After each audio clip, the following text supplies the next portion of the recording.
story about betrayal. I grew up in Ireland. I grew up in a rural part of Ireland, in a very agricultural community, and my parents got married young.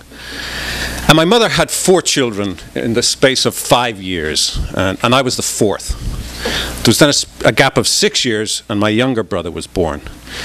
And according to my dad, that's the amount of time it took my mom to get interested in sex again after she'd had 4 kids.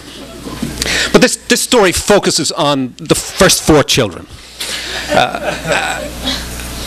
As we were struggling for my mother's attention, she became more and more distant from us emotionally. But what we had in our family at that time was a Dalmatian, a little Dalmatian with black spots all over it, that when my mother lost her temper, got rageful at us, this little black Dalmatian would lick us back to happiness. And it died. I'm 7 years old and the dog died. 2 years went by and we were pleading with my parents to let us get another dog. And eventually one day, this little dog walks into our property, walks onto this piece of property surrounded by fields, and it's a German Shepherd cross, a beautiful little dog that just bounded into our lives. And we wrapped ourselves around it. He followed us everywhere. My parents wouldn't let him into the house. First thing in the morning, we went outside, there he was. And my dad one day said, he has to go. He has to go. He's a Dalmatian. He could turn on any of you at any time. The dog must go. This dog was just love personified. And what are you thinking?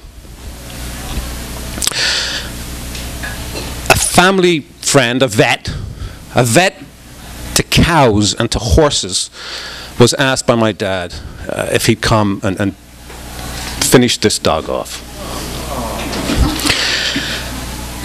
Now, this vet, Niall Nally, just to give you a sense of who he was and how he behaved, my first experience of Niall Nally was in the bar of a hotel after a rugby match, and Niall had cut his knee.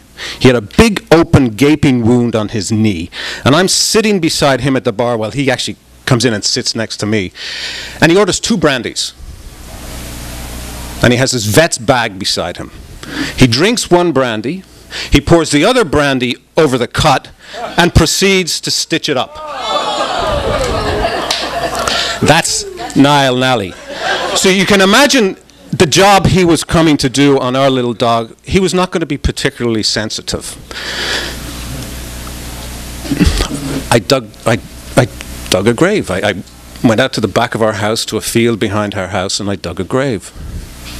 Niall Nally came, I won't say at the appointed time, he came sometime later than he was meant to be there. And I brought the dog out and I put the dog beside what was to be his grave. And Niall took out his euthanizer gun. I held the dog.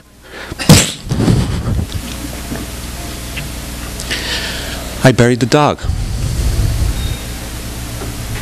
We had dinner every night at our house. It was that time in our lives as a family where kids and parents had dinner, and we had a large oval table, and there were 2 kids on either side, and my then baby brother beside us, and my father held charge over the north side of the table, and my mother held charge over the south side of the table.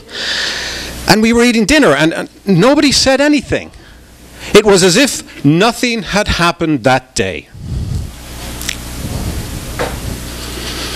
My sister Shauna, who was 2 years older than me, was sitting beside me. So somewhere in the middle of eating whatever it was, spaghetti and minced meat and whatever my mother made that she could make quickly and easily, I stopped eating.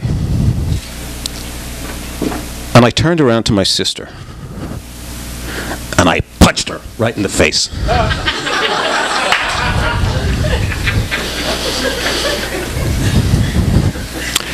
Here's the betrayal. My father, who hadn't been brave enough to have anything to do with getting rid of this dog except to call the vet, got up from the table,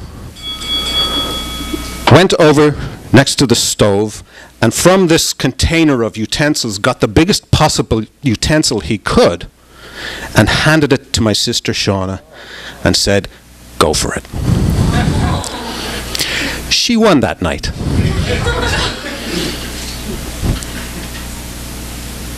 That's my story.